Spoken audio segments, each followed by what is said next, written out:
هنعمل بقى هنا أكلة فصلان طول الأسبوع، ولا طبخ ولا أي حاجة.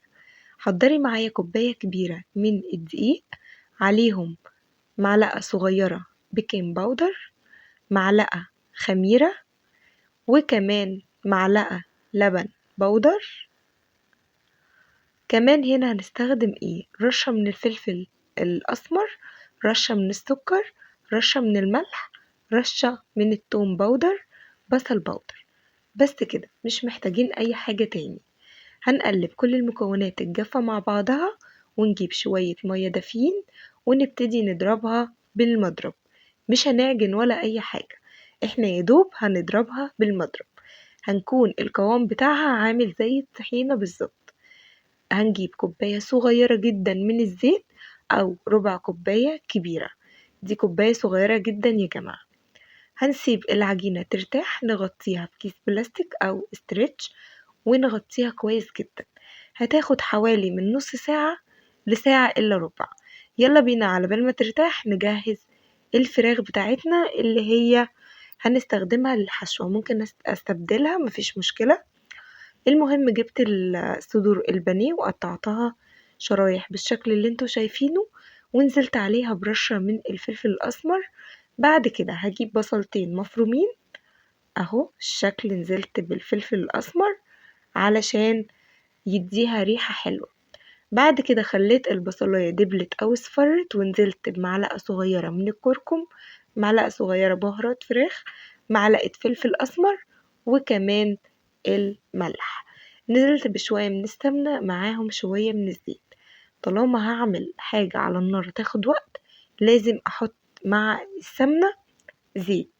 بصوا شكل الفراخ خطيرة بجد. هي هنا كانت خلاص دخلت في السوا بتاعها، ما بتاخدش وقت خالص. انا عملتها في نفس الصينية، عايزة تستغني عن كده او تعملي البصلة في طاسة والصينية صينية الفراخ في طاسة تانية، مفيش اي مشكلة. فتحت التلاجة عندي وطلعت شوية الجبن اللي كانوا عندي مع قرن فلفل احمر وقرن فلفل اصفر. كان هنا خلاص الفراخ استوت تماما. بعد ما هديت عليها النار تنزل كل اللي فيها وغطيت عليها، جبت لفة جلاش وقطعتها بالشكل اللي انتوا شايفينه، تقطيع عشوائية جدا. صينية ودهناها سمنة، وهننزل بنص كمية الجلاش. نحط حبة سمنة محترمين، عشان طبعا هنا مش هنحط راق راق، لا احنا هنحط كمية السمنة كلها. نزلنا بكمية الفراخ اللي انتوا عاوزينها. هنحط معاهم كمان فلفل الوان، زيتون، زي ما انتم حابين. ودي الحشوة بتاعتي.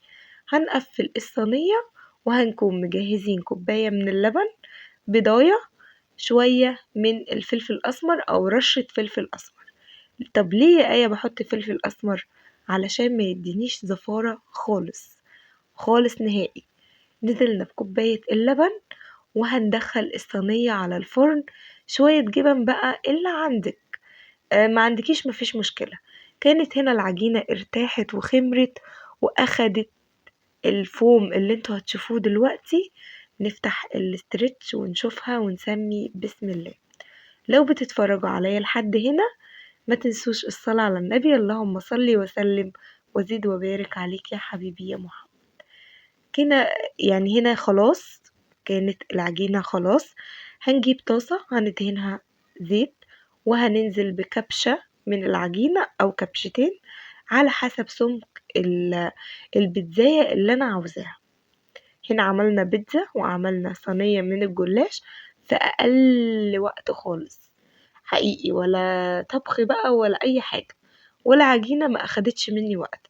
بالظبط 10 دقايق على النار وبنلاقيها استوت خالص خالص.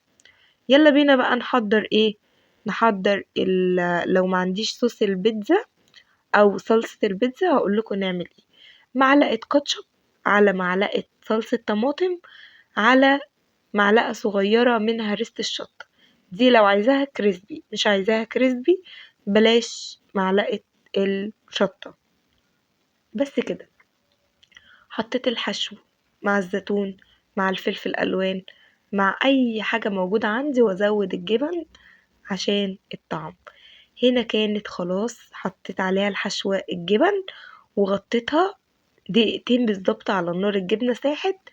كلي أجمل بيتزا ما أخدتش مني وقت خالص. لو الفيديو عجبكم ما تبخلوش عليا بلايك. كان معاكم آية زايد. يلا بينا نشوف الصينية في الفرن. بصوا حقيقي روعة الروعة، خطيرة. جربوها وقولولي رأيكم، إن شاء الله تعجبكم. واستنوني في فيديو جديد بأمر الله. كان معاكم آية زايد. باي باي.